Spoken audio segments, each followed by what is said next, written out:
마태복음 11장 1절에서 6절에 있는 말씀 제가 공독해 드리도록 하겠습니다. 예수께서 12 제자에게 명하기를 마치시고 이에 그들의 여러 동네에서 가르치시며 전도하시려고 거기를 떠나가시니라. 요한이 옥에서 그리스도께서 하신 일들을 듣고 제자들을 보내어 예수께 여짜오되 오실 그이가 당신이오이니까 우리가 다른 일을 기다리오리까. 예수께서 대답하여 이르시되 너희가 가서 듣고 보는 것을 요한에게 알리되 맹인이 보며 못 걷는 사람이 걸으며 나병 환자가 깨끗함을 받으며 못 듣는 자가 들으며 죽은 자가 살아나며 가난한 자에게 복음이 전파된다 하라. 누구든지 나로 말미암아 실족하지 아니하는 자는 복이 있도다 하시니라. 아멘. 할렐루야. 우리 이 아침에 옆에 분들과 인사할 때 이렇게 인사하도록 합니다. 누굴 기다리세요 하고 인사하도록 합니다. 누굴 기다리세요. 오늘 종료주일 이 아침에 함께 예배드리는 여러분 모두가 과연 내 마음속에 누굴 기다리는지 한번 생각해 보셨으면 좋겠습니다. 과연 나는 누굴 기다리고 있는가? 예전에 한 책에서 이런 이야기를 읽은 것이 생각이 납니다. 여러분, 하나님이 아담을 처음으로 이렇게 만드셨을 때 이 아담의 그 관한 이야기들을 쓴 책인데 그 책에 한 부분이 이런 이야기들이 있습니다. 당신은 기다릴 수 있는가라는 소제목에 담긴 글입니다. 하나님께서 천지를 창조하시고 아담을 만들었는데 사람을 만들었는데 처음부터 아담에게 짝을 같이 만들어 주셨어요? 아니셨어요? 아니었다는 거예요. 하나님께서는 창세기를 살펴보고 하나님은 천지를 창조하시고 아담을 혼자 창조하셨습니다. 그리고 아담이 하나님이 창조한 짐승들에게 이름을 지어주었어요. 그래서 뭐 사자, 호랑이 이 이름들을 짓다 보니까 아담 마음속에 그런 생각이 드는 거예요. 짐승들은 다 뭐가 있어요? 암수가 있어, 짝이 있어. 짝들이 다 있는데 자기만 짝이 없는 그런 생각이 이제 들기 시작을 했어요. 그러면서 자기 마음속에 나도 좀 짝이 있었다는 그런 외로움, 그런 기다림의 시간이 필요할 때쯤 하나님께서 그의 아담의 외로움을 보시고 짝을 만들어 주셨다라는 그런 내용을 담은 글귀를 본 적이 있습니다. 근데 여기에 그 글귀 속에 그런 생각이 들더라고요. 기다림이 있었기에 아담은 그 하와가 어떤 생각이 들었어요? 이는 내 뼈 중에 뼈요 살 중에 살이라. 내 뼈하고 같다라는 거예요. 내 살과 같다라는 거예요. 내 목숨처럼 생각된다라는 거죠. 기다림이 있었기에 너무나도 값지고 사랑스럽고 너무나도 소중한 존재가 되었다라는 거예요. 여러분, 우리가 어떤 만남이 있기까지는요 기다림이 있어야 된다는 거예요. 근데 이 기다림을 제가 읽었던 책에서는 4계절을 지난 후에 기다림이 진정한 기다림이다라고 얘기를 하더라고요. 근데 여기서 얘기하는 4계절은 그냥 우리 봄, 여름, 가을, 겨울 이 4계절만 얘기하는 것이 아니라 마음의 4계절을 보내면서 기다려야 한다는 거예요. 봄에 들뜸이 있는가 하면 여름에 광란함이 있대요. 그리고 우리 마음에는 가을에 풍성함도 있대요. 근데 이 좋은 마음만 있으면 좋을 것 같은데 마음에는요 겨울에 황량함도 있다는 거예요. 그렇기 때문에 우리가 누군가를 기다릴 때는요 아픔이 있다라는 거예요. 황량함이 있을 수 있다는 거죠. 근데 이런 기다림을 다 이겨냈을 때 우리가 진정한 기다림의 그 소중함, 또 기다림의 진정한 기다림을 우리가 맛볼 수 있게 된다는 거예요. 요즘 들어서요 여러분 바깥에 나가보면 코로나 완화 조치로 인해 다들 마스크를 벗고 생활하는 것을 보게 돼요. 사실 어떻게 보면 이런 마스크를 벗으면서 사람들의 모습 속에 다시금 예전의 일상으로 돌아가고 싶은 마음들이 보이는 것 같기도 하죠. 코로나 규제로 인해서 모임도 축소되고 또 모이지 못하게 막고 여러 가지 방역 지침으로 인해 정말 모이고 싶은데도 잘 모이지 못했었어요. 근데 이 완화 지초가 되니까 사람들이 하나둘 바깥으로 이렇게 나오는 모습을 보게 돼요. 제가 사는 동네에 이렇게 주말 저녁에 나가봤더니요, 이 롯데백화점이나 뭐 이렇게 CGV 이런데 젊은 사람들이 바깥에서 누군가를 이렇게 기다리는 모습들이 이제 많이 보이더라고요. 근데 이 사람들이 뭐 백화점이나 이런 데서 누군가를 기다릴 때 그분들의 이렇게 표정을 봤더니요, 다들 표정이 어때요? 기쁘고 밝아진 것을 볼 수 있어요. 예전에 코로나가 이렇게 확산되고 그럴 때는 마스크를 쓰고 있어서 그런지 몰라도 이렇게 환한 표정들이 아니었어요. 그리고 그렇게 뭐 즐거워 보이지도 않았고. 근데 마스크를 벗고 나서 그런지는 모르겠지만 사람들의 표정 속에서 환한 모습들이 이제 자주 보이게 되는 것을 찾을 수가 있게 되었어요. 그러면서 제 생각 속에 그런 생각을 했어요. 왜 저분들이 이렇게 환한 표정으로 바뀌었을까? 한번 생각해 보니까 이분들이 누군가를 기다리면서 아마 그 사람을 만나고 난 후에 할 일들이 생각이 드니까 할 것들을 마음속에 그려보니까 이런 기쁘고 좋은 표정들이 생기는 것 같아요. 야, 이따가 친구 만나면은 친구하고 뭐 영화를 보러 가야지. 아니면 친구하고 뭐 커피숍에 가서 이야기를 나눠야지. 아니면 친구를 만나서 놀이동산에 가서 뭐 놀이기구를 타야지. 여러 가지 좋은 생각들을 하다 보니까 그 기다림의 시간이지만 어때요? 표정들이 밝고 좋아진 것 같아 보였어요.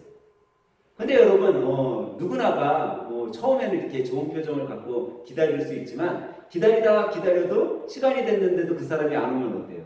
이 표정이 어떻겠어요? 계속 기쁘겠어요? 계속 즐거운 표정만 하고 있겠어요? 아마 변하기 시작할 거예요. 그리고 혹시 뭐 그냥 그렇게 친하지 않은 친구거나 지인을 기다리는 거라면 마음속에서 그런 생각이 들 수도 있어요. 야, 나를 바람 맞히는 거야? 도대체 나를 어떻게 생각하기에 이렇게 하지? 나를 이렇게 대하지? 처음에 표정, 기쁜 표정과 좋은 것은 사라지고 자기 마음속에 회의가 느껴지기 시작할 거라는 거죠. 이 기다림이 항상 좋게만 나에게 다가오고 즐거움만 주면 좋겠지만 기다림이 더 기다려지고 더 길어지고 장시간이 되다 보니까 마음속에 그 좋았었던 기쁨, 즐거움은 사라져버리고 어느 순간 회의로 나한테 다가온다는 거예요. 그런데 방금 전까지 하던 그 기대, 그 표정이 어디론가 사라지고 이런 회의가 온 모습을 여러분과 제가 오늘 성경 말씀을 통해서도 볼 수 있다는 거죠.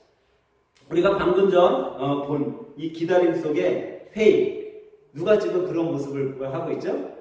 오늘 본문에 나온 누구예요? 침례 요한이 그런 모습을 보고 있다고, 그런 모습을 하고 있는 것을 우리가 볼 수 있다는 거죠.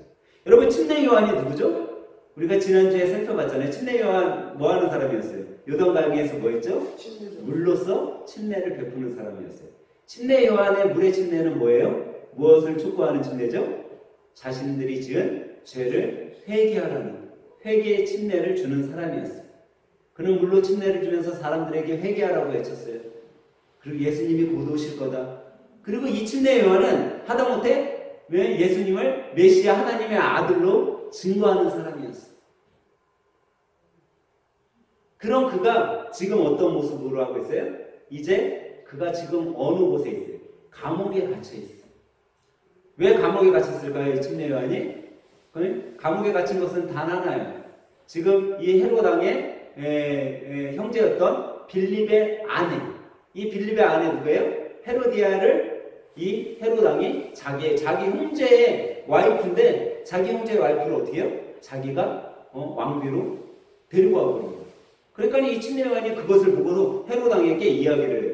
당신 지금 하고 있는 일은 잘못된 일입니다. 그건 죄 짓는 일이에요. 그건 해서는 안 됩니다. 헤롯 왕. 이렇게 얘기를 해가지고 그걸로 인해 이 침례 요한은 헤로디아에게 낙인을 찍히게 돼요. 원수가 돼요. 그래서 헤로디아가 왕을 헤롯 왕을 막 꼬셔가지고 침례 요한 감옥에다 쳐놔야 됩니다. 그리고 이제 침례 요한이 감옥에 갇혀 있는 상태예요. 근데 이 침례 요한이 누구를 만났죠, 여러분? 요단강에서 누구를 만났었어요? 예수님을 만났어요. 이 침례 요한의 마음속에는 예수님이 누구였냐면 예수님은 바로 자기가 생각했던 그 메시아 하나님이었어요. 이 하나님은 능력의 하나님이었고 불과 성령으로 침례를 주는 하나님이에요. 그는 심판주예요. 이 세상을 심판하실 예수 그리스도였어요.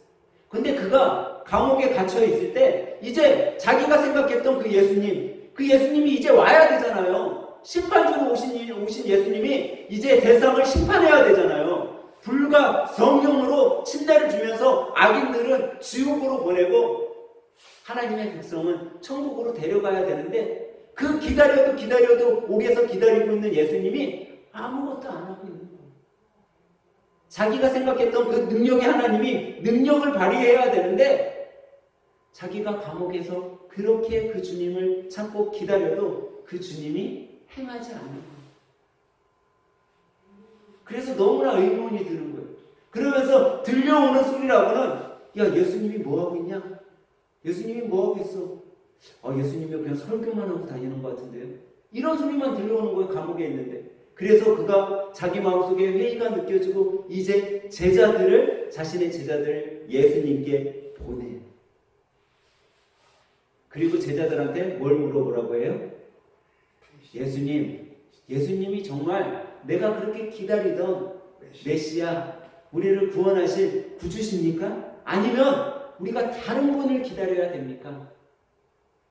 얘들아, 가서 한번 예수님한테 물어보고 와라.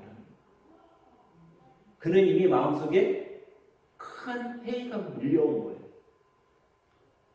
자기가 만났던 그 예수님으로 인해 너무 기쁘고 지금 옥에 바른 말을 했다고 옥에 갇힌 것도 하나도 두렵지 않던 그 마음속에 과연 내가 지금까지 기다렸던 그 분이 예수님이 맞나? 근데 여러분 한번 생각해 보세요.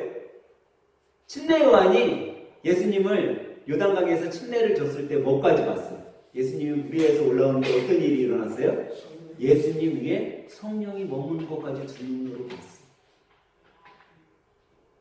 그는 선지자들의 예언을 통해서 야, 성령이 머무는 그가 바로 예수님이시다, 하나님의 아들이시다라는 예언의 성취까지도 몸으로 경험한 사람이 두 눈으로 봤어요. 그도 예수님이 하나님의 아들이라는 것을 고백할 정도로 자기는 그분의 신발끈조차 풀어드릴 존재가 못됩니다라는 고백을 했었던 자기 눈으로 경험한 사람, 그런 사람이 지금 회의의 모습으로 과연 예수님이 맞습니까? 내가 기다리던 그 메시아가 맞습니까? 아니면 우리가 다른 사람을 기다려야 됩니까? 이런 회의에 빠져 있다라는 거예요. 과연 여러분과 제가 이런 형편이라면 우리는 과연 침례 요한과 비교해 봤을 때 우리는 어땠을 것 같아요? 여러분, 그런 큰 경험을 했어요. 요단강에서 수없이 회개의 침례를 주었던 사람이에요. 그런 분과 여러분과 저를 비교한다고 하면 여러분들은 어떤 마음이 들겠어요? 목사님, 비교할 게 있지. 침례 요한하고 우리하고 어떻게 비교가 돼요? 그런 생각이 드세요? 아니면 목사님, 저도 예수님을 위해 정말 죽어라 하나님의 말씀대로 살고 있기 때문에 저는 절대 침례 요한처럼 그러진 않을 거예요 하시는 분이 있어요. 아마 우리는 침례 요한보다 더하면 더하지 못하지는 않을 거예요.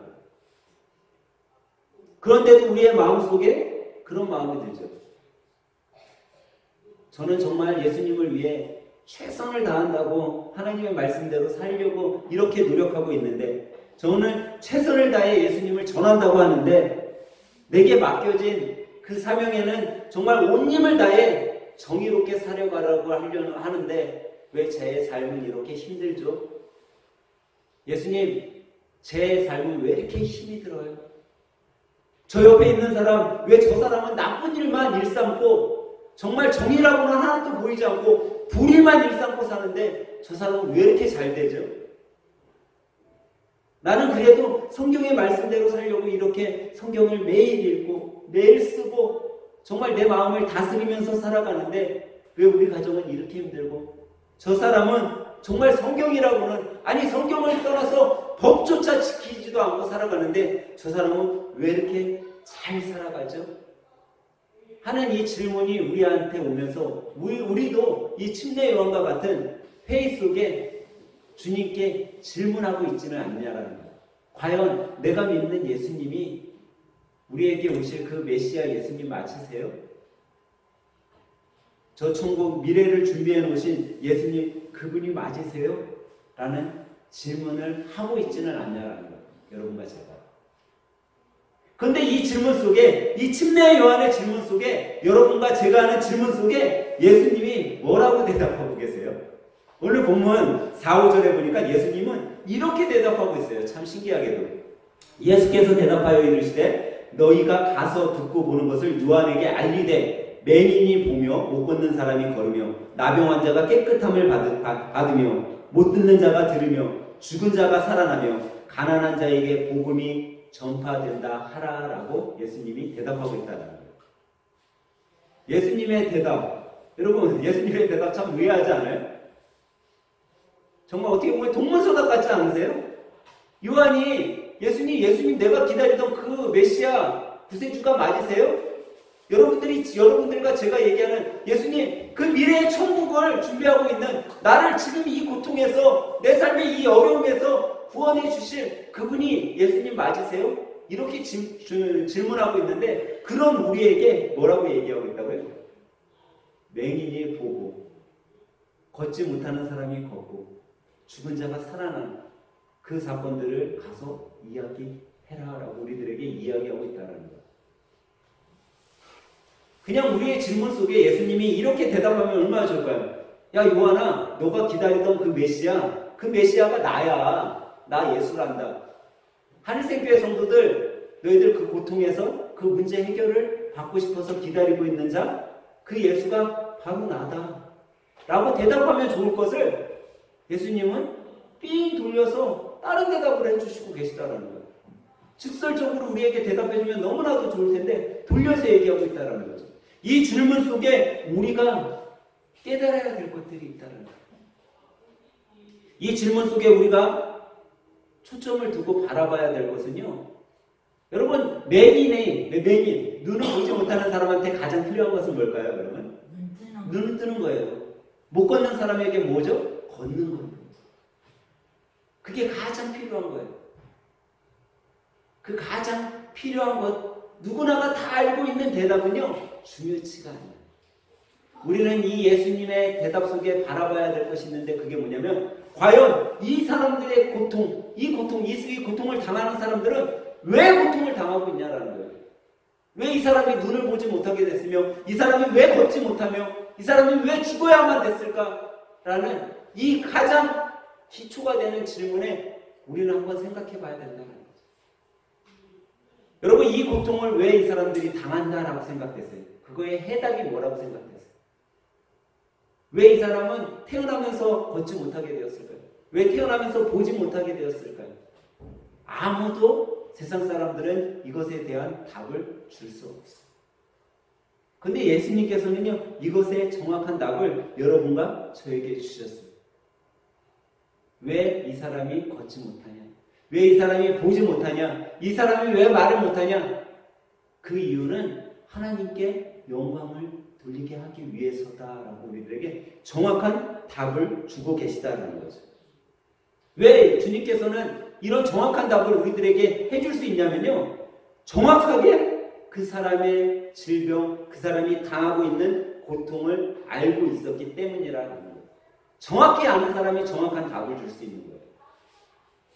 여러분 중국 광저우에 한 은행을 턴 두 형제가 있었어요. 저도 한국인이라서 그런가 나쁜 거 있으면 누구 예를 들고 싶어요? 중국 사람 예를 들고 싶어. 근데 만약에 이거 유튜브로 나가고 있는데 중국 사람이 이거 보면 어떻게 했어요? 마음이 어떻게 했어요?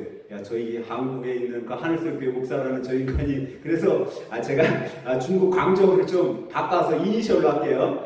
C라고 시작하는 나라에 G라는 도시에 사는 두 형제가 은행 강도를 벌였어요. 은행을 털게 되었는데 이 은행에 털러 들어가서 형이 딱 얘기하는 거예요. 사람들한테 은행에 있는 사람들에게 여러분 이 은행에 있는 돈은 다 정부의 돈입니다. 여러분하고는 아무 상관없으니까 여러분들 가만히만 있으면 이 돈은 정부에 있는 돈은 우리가 가져가겠지만 여러분 자신의 생명은 우리가 하나도 건드리지 않겠습니다. 그러니까 가만히만 있으면 여러분들 다 살아서 가실 수 있어요. 이렇게 얘기를 하는 거예요. 그러니까 사람들이 처음에는 은행 강도들이 총을 갖고 와서 막 천장에다 총을 쏘고 이 두 형제가 난리를 쳤을 때 어떻게 했어요?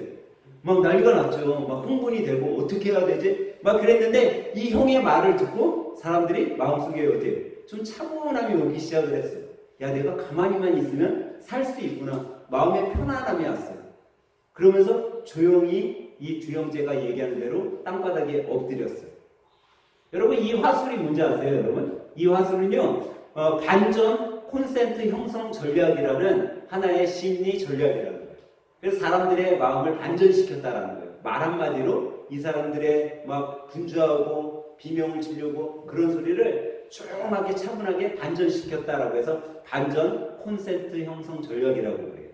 그런데 그때 한 여성이 가만히 조용히 엎드려 있으면 좋았을 것을 갑자기 도발적인 행동을 하려고 했어요. 그때 형이 다시 그 여인에게 총을 겨누면서 이야기를 하는 거예요. 어머님, 교양 있게 행동하십시오. 말씀드렸듯이 당신을 해칠 그런 이유는 아무것도 없습니다. 그러니 어머니, 행동에 달려있으니 가만히만 있으면 살 것입니다. 라고 이야기를 하는 거예요. 이거는 여러분 어떤 건지 아세요? 프로다운 냉정함을 유지한 전략이에요. 아주 프로답게 그 사람을 바로 그 자리에서 죽이지 않고 프로답게 이 도발 행동을 한 사람을 다시 차분하게 했다라는 거죠. 그들은 평소 연습한 대로 훈련한 대로 은행을 잘 털었어요. 근데 여러분, 이 동생은요, 학벌이 어느 정도 되냐면 이 동생은 MBA 출신이에요. 형은 중학교 중퇴밖에 안 됐어요. 그러니까 학벌로 따지면 얼마나 높아요. 동생이 훨 높은데 모든 이야기를 누가 하고 있어요, 지금? 형이 하고 있어요. 근데 이제 은행을 잘 털어갖고 나왔어요. 그리고 집에 와가지고 동생이 이야기해요. 형, 우리 어마어마한 돈을 훔쳐갖고 나왔는데 과연 얼마나 되나? 우리 한번 좀 쉬어보자, 형. 그래서 동생이 막 돈을 싣고 있었어요. 그랬더니 형이 오더니 동생 머리를 딱 때리면서 뭐라고 해요? 야, 그 돈 쉴 필요 없어. 아, 형 왜 얼마나 훔쳐? 오늘 저녁에 뉴스 보면 다 나와. 이게 뭔지 아세요, 여러분? 경험의 중요성이라는 거예요. 경험의 중요성. 경험했기 때문에 잘 아는 거예요. 그런데 그때 여러분 바로 이제 이 형제들이 다 돈을 갖고 도망쳐 나갔으니까 은행이 어떻게 됐겠어요? 난리가 났겠죠? 그 은행에 있던 은행 매니저가 이제 경찰한테 막 신고를 하려고 해요. 근데 그때 간부가 은행 매니저를 딱 부르더니 하는 얘기예요. 아직 신고하지 마. 그러면서 뭐라고 해요? 자네 거하고 내 거 한 10억씩 챙겨놓지. 그러는 거예요. 그리고 우리 그동안 횡령했던 60억 요번에 다 털어버리세요. 그러는 거예요. 이게 뭔지 아세요, 여러분? 파도 타며 헤엄치기 전략이래요. 파도를 타면서.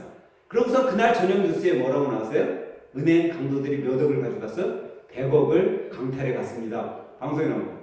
형제가 앞만 봐도 자기네가 갖고 온 게 100억이 아니잖아요. 형이 동생 물어, 야, 한번 쉬어보자. 쉬어보니까 몇 억이에요? 20억이요. 이런 나쁜 놈들, 우리는 목숨을 걸고 20억을 훔쳐갖고 왔는데 저것들은 아무것도 안 하고 80억을 훔쳐갔네?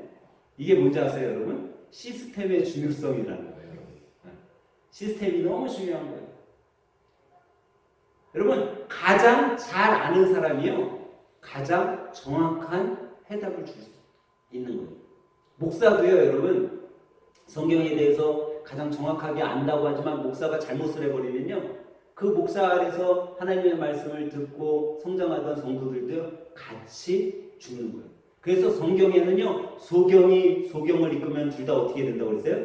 구렁텅이에 빠져 죽는다고 한 거예요. 그렇기 때문에 여러분, 바른 진리를 아는 자가 바르게 살아가야 되고 바르게 행하고 바른 답을 줄 때 그게 정확한 건데, 이 세상에 어떤 사람보다도 더 정확한 답을 우리들에게 주신 분이 바로 예수 그리스도시라는 거죠. 왜? 예수님이 여러분과 저를 가장 잘 아시니까. 침례 요한은 자기가 생각한 예수님을 기다렸어요. 근데 그 자기가 생각했던 그 능력의 하나님, 그 심판주로 오신 예수 그리스도께서 다른 것을 행하는 것이 아니라 병자나 살리고 있고 눈먼 사람이나 눈뜨게 하고 있고 설교 말씀이나 전하고 있다고 하니까 자기의 생각과 너무나 다른 모습이었던 거예요. 그런 침례 요한의 마음속에 회의가 다가오자 그는 예수님에게 찾아가 제자들을 보내서 과연 당신이 내가 기다리던 그 예수님입니까? 라는 질문을 하게 된 거죠. 사랑하는 여러분, 여러분과 저에게 있어서 가장 큰 고통이 뭐라고 생각했어요? 과연 우리가 겪는 가장 큰 고통은 뭘까요?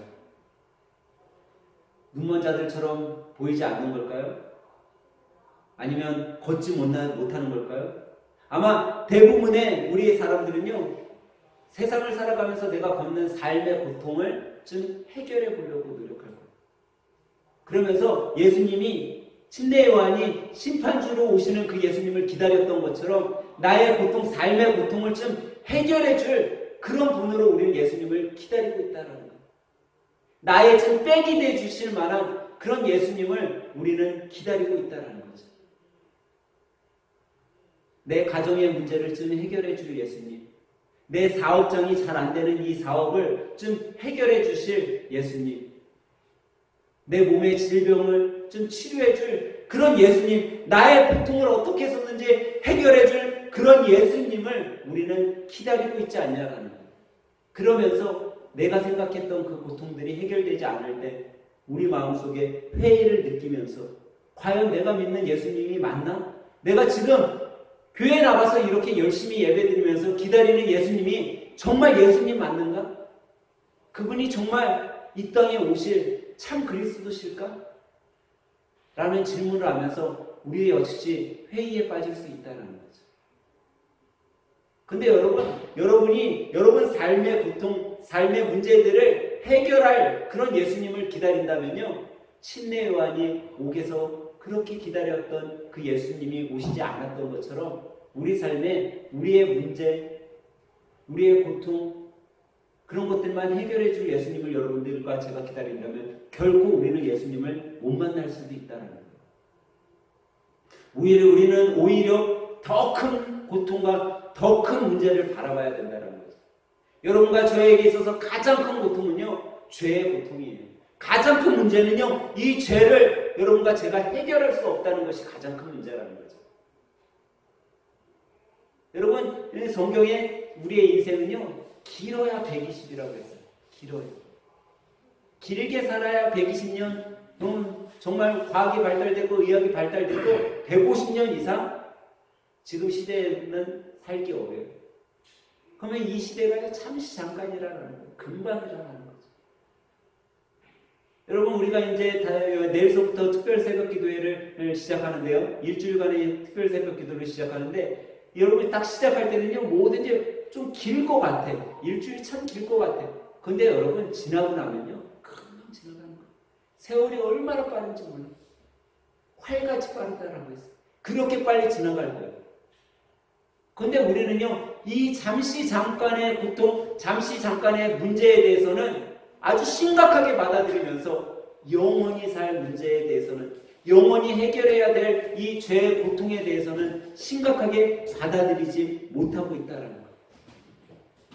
여러분, 우리의 죄의 짐을 해결해 주실 분은 예수님을 믿으시기 바랍니다. 그렇기 때문에 그분만을 우리가 기다리는 그런 자들이 돼야 된다는 거예요. 우리가 그런 분을 예수님, 나의 메시아로 기다리지 않으면요, 우리 역시 똑같은 회의 속에 빠져서 고통의 삶을 살아가게 될 거예요. 우리는 빨리 벗어나야 돼요. 여러분, 구두를 만드는 한 젊은이가 있었어요. 이 젊은이는요, 남의 이제 매장에서 이제 구두 만드는 일을 했는데 얼마나 성실하게 열심히 일을 했는지 이 젊은이에 대해서 좋은 소문이 나기 시작했어요. 그래서 그 구두방에서 일을 하다가 한 예쁜 아가씨를 만나서 결혼을 하게 돼요. 그리고 둘이 어렵지만 이 아가씨하고 결혼을 한 젊은이가 조그마한 가게를 문을 열었어요. 구두방. 그리고 둘은 열심히 일을 했어요. 아침 일찍 문을 열고 다른 가게들이 문을 다 닫은 그 늦은 밤에 문을 닫았어요. 이렇게 한 해, 두 해 이렇게 지내다가 이제 아기까지 낳게 되었어요. 열심히 살았어요. 그러면서 소문이 좋게 나면서 점점 가게가 잘 되기 시작을 했어요. 그런데 이게 웬일이에요? 아기가 3살쯤 됐을 때 이 예쁜 아가씨였던 이 엄마가 그만 과로로 인해서 쓰러졌는데 죽고 말았어요. 이 젊은이는 너무나 마음이 아팠어요. 상처가 너무나 컸어요. 그래도 3살짜리 자기의 아들이 있었기 때문에 이 아들을 의지해서 그래도 열심히 살았어요. 죽은 아내를 생각하면서 이 아들에게 최선을 다하면서 구두방을 잘 꾸려갔어요. 이제 아이가 초등학교에 들어가고 아빠 심부름도 할 정도가 됐어. 아내를 잃은 상처도 어느 정도 좀 아물어져 갔어요. 그런데 어느 날 이 아들이 감기에 걸렸는데 이 감기가 그만 폐렴으로 진행되고 아들까지 죽게 되었어요. 이 젊은 아빠는 완전히 하늘이 무너지는 것 같았어요. 자기는 오로지 이 아들 하나만 보고 살았는데 이 아들까지도 죽어? 하나님이 있기는 있는 거야? 그는 그날서부터 이제 그의 마음속에 회의가 오고 방탕한 삶을 시작을 했어요. 매일 술을 마시고 그날 벌면 그날 번 돈을 갖고 술을 마셨어요. 그렇게 1년, 10년, 20년 이제 그는 노인이 되었어요. 노인이 돼서 그 술을 마셔서 그날도 지하 월세방에 들어와서 누워 있는데 자기가 보던 뭐 잡지 막 이런 것 중에 뭐 하나 읽어볼까 하고 손을 내밀어서 잡았는데 그게 뭐였냐면 자기 구두방에 한 사람이 전도지라고 두고 간 누가복음 쪽 성경이었어요. 그걸 이렇게 펴갖고 보는데 누가복음 쪽 성경을 이렇게 보다 보니까 그 성경의 한 부분이 자기의 눈에 잠깐 들어왔어요. 누가복음 23장 39절 말씀이었어요. 잠깐 들어오고서 그냥 훅 집어 던졌어요. 던지고서 눈을 감고 있는데 자기가 잠깐 봤던 그 문구가 머릿속에서 떠나지 않는 거예요. 누가복음 23장 39절에 내가 그리스도가 아니냐 너와 우리를 구원하라. 예수님이 십자가에 달려있을 때 왼편의 강도가 이야기하는 거예요.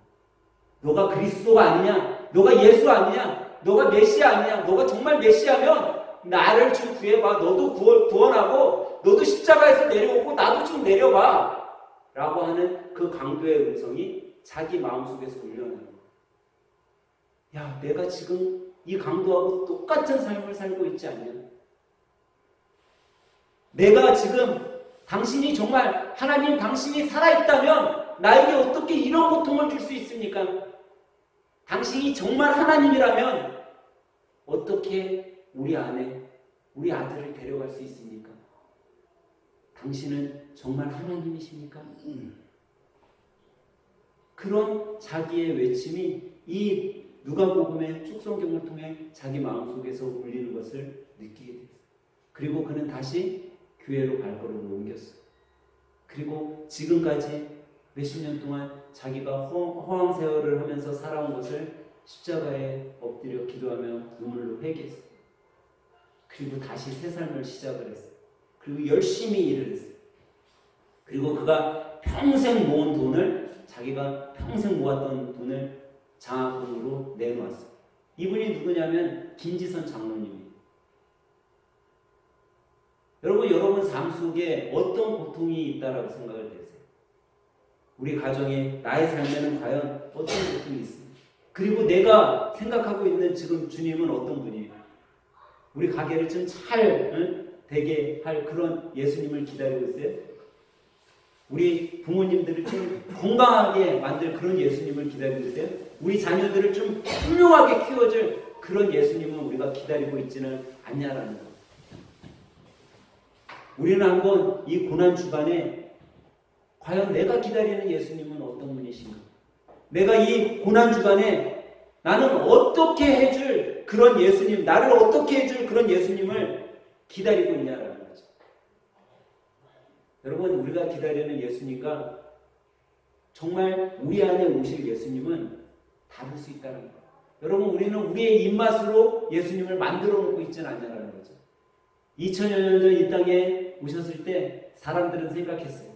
예수님은 오시면 분명히 황금 가마를 타고 올 거야. 예수님은 아주 휘황찬란하게 올 거야 라고 생각했어요. 하지만 세상 사람들과 전혀 다르게 예수님은 어떻게 오셨어요? 말구유에 아주 보잘것없는 천한 모습으로 이 땅에 아무도 생각하지 못했던 그런 모습으로 오셨어요. 아마 예수님께서는요, 성경에 나와 있지는 않지만 이 땅에 오실 때도요, 제 생각에는 예수님은요, 우리가 이렇게 낮에 깨어있을 때 안 오실 것 같아요. 성경에 그날과 그 시는 아무도 알 수 없다라고 했어요. 근데 예수님은요, 아마 오시면은 아주 깜깜한 밤 아니면 새벽 미명에 오실 것 같아요. 이건 뭐 제 생각이에요. 왜냐하면 아무도 예수님의 오심을 준비하지 못하고 있을 때 정말 도적과 같이 오실 것 같아요. 여러분, 우리가 어떤 마음으로 과연 예수님을 기다리고 있냐라는 거예요. 기다려도 정말 기다려도 오지 않아서 우리가 아는 그 시처럼 빨래소리, 물레소리에 눈물만 흘리면서 여러분 살아가고 있지는 않냐는 거예요. 분명 주님께서는요, 이 땅에 오실 거예요. 그리고 여러분과 저를요, 알곡과 가라지로 분명 구분하실 거예요. 그리고 우리들에게 말씀하실 거예요. 나는 너에게 참 메시아 예수 구원주로 오기를 원했는데 너는 너의 문제를 해결할 그런 메시아를 기다렸구나. 너만의 해답을 기다렸구나. 우리는 지금 과연 내가 이 마지막 사순절 기간, 고난 주간을 보내면서 과연 어떤 예수님을 기다리고 그리며 살아가고 있는지를 우리가 이번 한 주 잘 생각해 봐야 돼요. 사랑하는 여러분, 마지막 순간까지 우리의 생명이 닿는 그 순간까지 내가 그리는 예수님 앞에 우리의 인생을 맡기는 것이 아니라 정말 나를 위해 단 한 가지 나를 구원해 주기 위해 이 땅에 오신 그분께 여러분의 삶을 맡겨보시길 바랍니다. 주님께서는요, 구원 하나로 인해 이 땅에 오신 거예요. 여러분과 저의 죄를 씻어서 구원해 주시기 위한 그 목적 하나로 이 땅에 오신 거라는 거죠. 저는 이 고난 주간에 여러분이 이 예수님을 만났으면 좋겠어요. 나를 구원하시기 위해서 오신 예수님. 나의 세상의 문제가 아니라, 내 세상의 질병이 아니라, 내 세상 우리 가족의 고통이 아니라 정말 나의 죄 하나를 해결해 주시기 위해 오신 그 주님을 만났으면 좋겠어요. 그러면요, 요한이 감옥 안에서 그렇게 기다렸던 그 예수님, 자기 생각으로 만들어놨던 그 예수님이 안 오셔도요, 이제 기쁨을 찾게 되는 거예요. 여러분, 침례 요한이 어떻게 죽었어요? 목이 잘려서 죽었어요. 그것도 왜 목이 잘려서 죽었어요? 자기가 바른 소리 했어요. 그렇게 결혼하면 안 됩니다. 그렇게 자기 형제의 아내를 받아들이면 안 됩니다. 라는 바른 소리를 했다라고 해서 한 여인의 원수가 돼서 목이 잘림을 배임을 당했어요. 그런 침례 요한도 그런 고통을 기쁘게 받아들이고 예수님을 전할 수 있었던 건요, 자기가 생각했던 예수님을 만난 것이 아니라 진짜 참 구원자 예수님을 만났기 때문이에요. 여러분, 삶 속의 고통, 어려움이요, 진정한 예수님을 만나면요, 그것이 다 없어지는 거예요. 다 해결되는 거예요. 여러분 삶의 어려운 고통들이요, 여러분 아마 우리가 생각하는 대부분의 고통은요, 물질만 있으면 다 해결된다라고 생각할 거예요. 그런데 여러분, 물질로도 해결되지 않는 그 고통은요, 바로 예수님을 만나면 해결된다라는 거예요.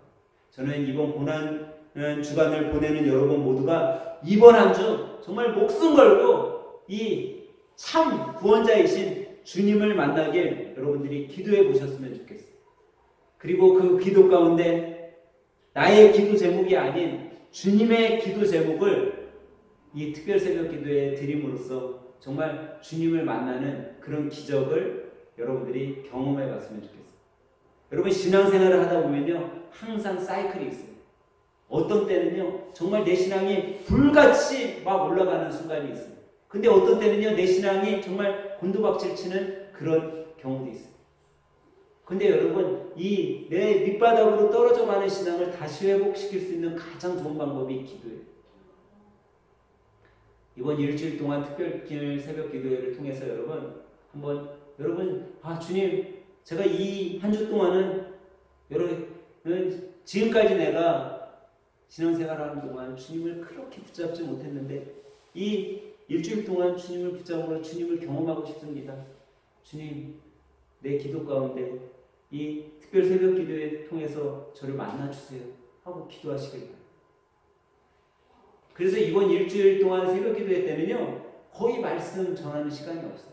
여러분들이 그냥 기도하시는 거예요. 나오셔서 그냥 기도하시다가 배고프시면은 간식 준비한 거 드시고 뭐 사업장으로 가셔도 되고요, 직장으로 가셔도 돼요. 여러분들이 일주일 동안 정말 기도로서 잘 주님과 만나고 그리고 한 주를 한번 보내보세요. 그리고 과연 내가 지금까지 찾던 그 주님이 어떤 주님이었나? 침례 요한과 같은 주님을 찾진 않았었나? 우리가 한번 되돌아보길 바라요. 그럼 아마 이 일주일간에 주님께서 분명 여러분들의 마지막 소망까지도 포기하지 않고 주님을 찾는 자들을 찾아와 주실 거예요. 그리고 만나 주실 거예요. 그리고 내가 생각지도 못했던 그런 고통과 문제까지도 해결해 주실 거예요. 사랑하는 여러분, 주여 오시옵소서. 우리의 고난 속에, 우리의 마음 속에 주님 오시옵소서 하면서 이 고난 주간을 준비하는 믿음의 성도들이 되시길 예수님의 이름으로 간절히 부탁드립니다. 기도하겠습니다. 우리를 살리고자 부활의 주님으로 우리를 찾아오신 하나님, 오늘도 우리를 찾아와 함께 하심을 감사합니다. 오늘도 주님의 오심을 감사함으로 기다릴 수 있기에 또한 감사합니다. 고난주간의 시작을 주님 앞에 예배로 시작하게 하신 하나님, 이번 한 주 이 땅에 오신 주님을 깊이 있게 만나는 시간이 되게 인도해 주시옵소서. 또한 우리가 주님이 이 땅에 오시는 그날까지 주님의 자녀로 잘 인내하고 기다릴 수 있는 힘을 주시옵소서. 이 시간 주님 주여 오시옵소서. 우리의 마음속에, 우리의 고난 속에 주님 오시옵소서. 예수님의 이름으로 기도합니다. 아멘.